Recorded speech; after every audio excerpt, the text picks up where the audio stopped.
Yo, Sunday morning. Labas natin tong boat. Tagal-tagal na rin hindi gagamit. Ikot lang tayo. Ikot na walang babaan. Pwede siguro.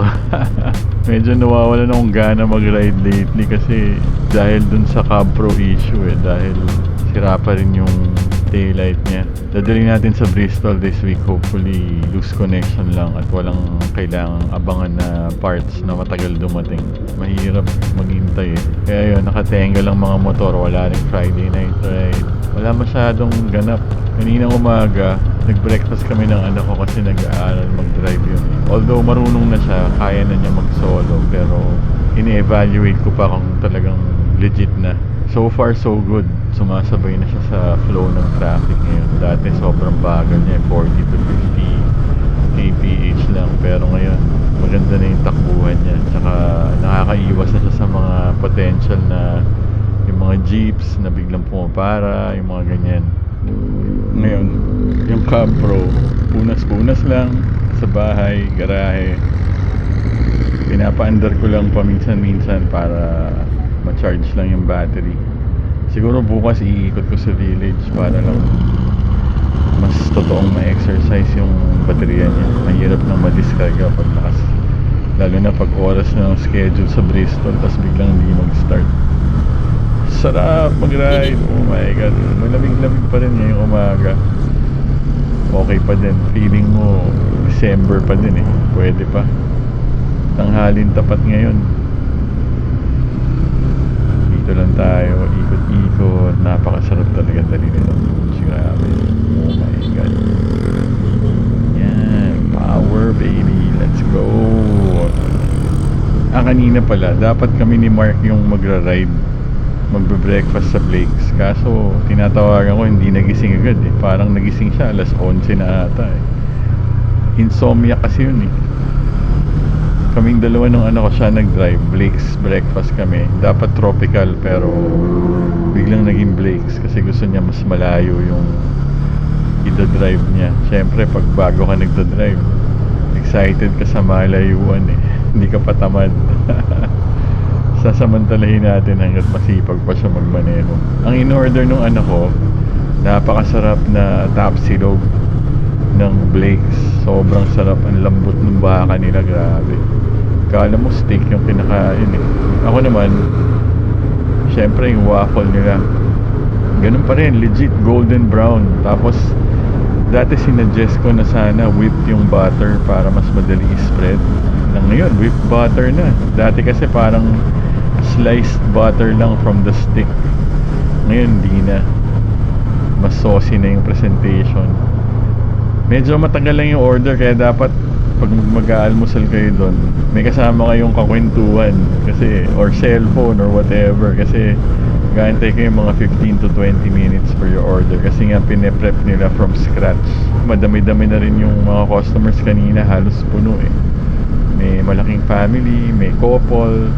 Tapos yung kape, brewed coffee nila, panalo din. Napakasarap din ng brewed coffee sa Blake's. The best talaga.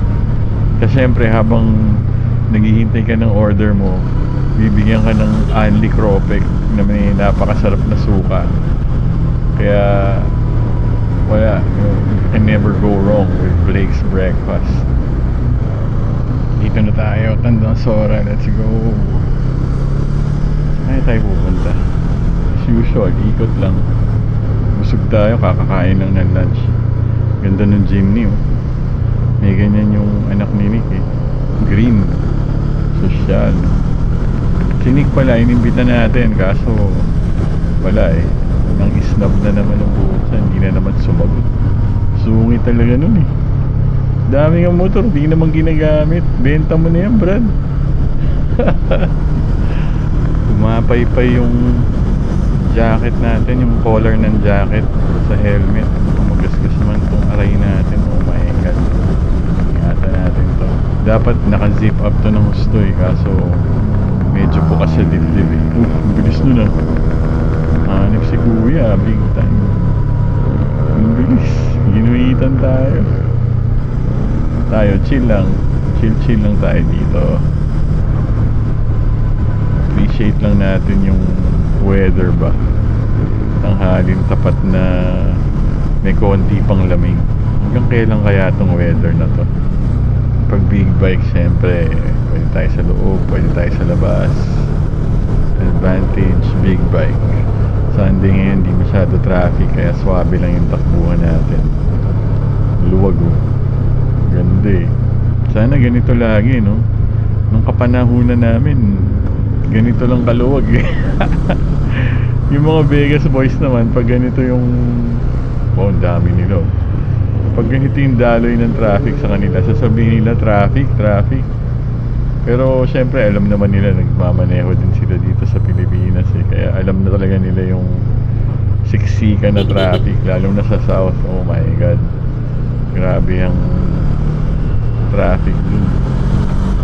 Dito lang muna tayo sa kanan kasi yung nasa kaliwa ko na lane, nandyan yung mga drainage na malalalim eh. Hirap na ma-shoot. Masiraan pa tayo ng suspension, dagdag wear and tear din yun. Dito lang tayo, hanap ng mga mas patag na lanes ba. Yung puti na Econo, tawag dyan EcoSport. Saan na siya? Yun. Dito tayo sa kanan. Check the left, the right. Oh my god. Siyempre magme-minor yun dapat, di ba?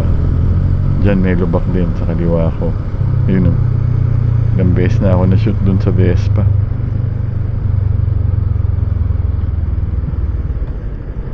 Dito na tayo sa aircon na part. Malamig na nga yung motor, Boj. Malamig pa tong kalye na to dahil sa mga puno, di ba? Brrr. Paano? Laki. Grabe, laki ng truck. Dalawa yung container na dala niya.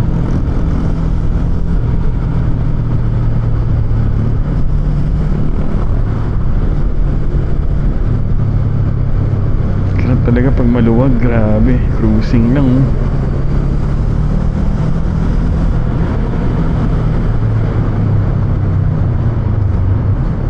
Siyempre, pagdating sa examiner, balik na tayo. Ikot na. Ayan. Pilcoa. Uwian na. Isang napakabilis lang na vlog. Update lang din kasi walang magawa. Wala masyadong riding activities. Ang hirap na rin kasi talaga magkaroon ng tugma-tugma na sked eh.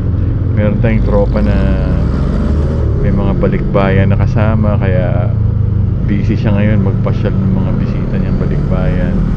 Meron naman maraming events, basta madaming kung ano-ano eh. Mahirap talagang, kasi syempre sa akin meron ding parang may mga pangyayari din talaga sa buhay na it's too personal to share.